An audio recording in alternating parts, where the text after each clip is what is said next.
வருவாய் தருணம் இதுவே அழைக்கிறாரே.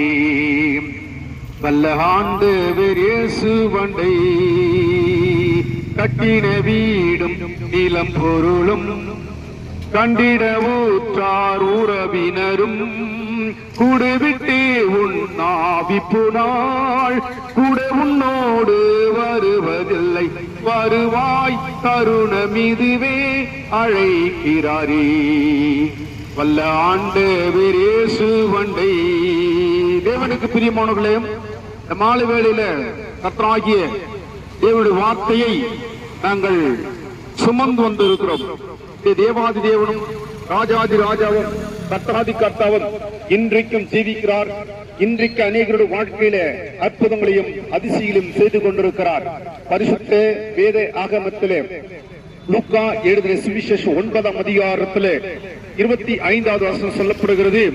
மனுஷன் உலகம் முழுவதும் ஆதாயப்படுத்திக் கொண்டாலும் தன்னைத்தான் கெடுத்து தன் ஜீவன் நஷ்டப்படுத்தினால் அவனுக்கு லாபம் என்ன என்று சொல்லப்படுகிறது. தேவனுக்கு பிரியமான அன்பு சகோதர சகோதரிகளே, இந்த உலகத்திலே நாம் ஓடுகிறோம், உழைக்கிறோம், பிழைக்கிறோம். எதற்காக? இந்த ஜீவன் நல்லா இருப்பதற்காக. இந்த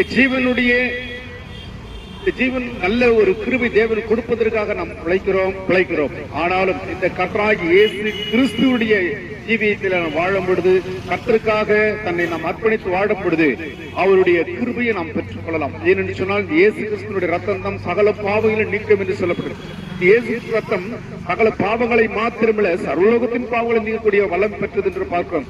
அவருடைய குமாரனாய் இயேசு கிறிஸ்துவானவருடைய ரத்தத்தினால் நாம் கழுவப்பட வேண்டும். இங்கே வருகிற நன்கு சகோதர சகோதரர்களே, இயேசு கிறிஸ்துவானவர் இன்றைக்கு ஒரு மெய்யான தேவனாய், ஒரு பரிசுத்தமுள்ள தேவனாய், ஒரு கிருபையுள்ள தேவனாய், ஒரு வல்லமுள்ள தேவனாய் இருக்கிறார். நீங்கள் ஏற்றுக்கொள்ளும் பொழுது உங்கள் வாழ்க்கையில் ஒரு சந்தோஷம் வரும், உங்கள் வாழ்க்கையில் ஒரு சமாதானம் வரும். உங்களுக்கு நல்ல ஒரு ரட்சிப்பை இந்த தேவனாய் கர்த்தர் கொடுத்து அவர் உதவி செய்கிறவராய் இருக்கிறார். கர்த்தருடைய மகிமையை நீங்கள் தெரிந்து கொள்ள வேண்டும் என்று சொன்னால், கர்த்தருடைய மகிமையை நீங்கள் அறிந்து கொள்ள வேண்டும். இயேசுவே பாவியாக என்மேல் ஆயிரும், பாவியாக என்மேல் அன்று அந்த ரட்சிப்பை தார் சொல்வீர்களானால் ரட்சிப்பை கர்த்தர் கொடுத்து உதவி செய்கிறார். பெருமாள் ஏதும் சொல்லுகிறது, கிறிஸ்துவானவர் வேத வாக்கியங்களுக்கு நமது பாவங்களுக்காக மரித்து வேத வாக்கியங்கள் நமக்காக அடக்கப்பட்டு வேத வாக்கியம் 3ஆம் நாள் உயிரோடு இருந்தார். அப்படி அவர் உயிரோடு இருந்ததை நீங்கள் விசுவாசி நல்ல ஒரு ரட்சிப்பை, நல்ல ஒரு சமாதானத்தை கர்த்தராகிய ஆண்டவர் கொடுத்து உதவி செய்கிறார். இந்த ரட்சிப்பு இலவசமாய் தேவன் தருகிறார். உன் இருதயத்தில் உள்ள நல்ல இடத்தை உன் இருதயத்திலே ஆண்டவர் நினைக்கும் பொழுது எல்லாவித சமாதானம், எல்லாவித சந்தோஷம் தேவன் கற்றுக் கொடுத்து ரட்சிப்பையும் கற்றுக் கொடுத்து மோட்சத்திற்கு உன்னை தகுதிப்படுத்துவார். எந்த நிலைமையில் இருந்தாலும் கர்த்தராகிய இயேசு ஏற்றுக்கொண்டு அவருக்கு ஜீவியுங்கள். உங்கள் வாழ்க்கை செழிப்பாக மாறும். கர்த்தர் இந்த இடத்தையும் ஆசீர்வதிப்பாராக. ஆமென், ஆமென்.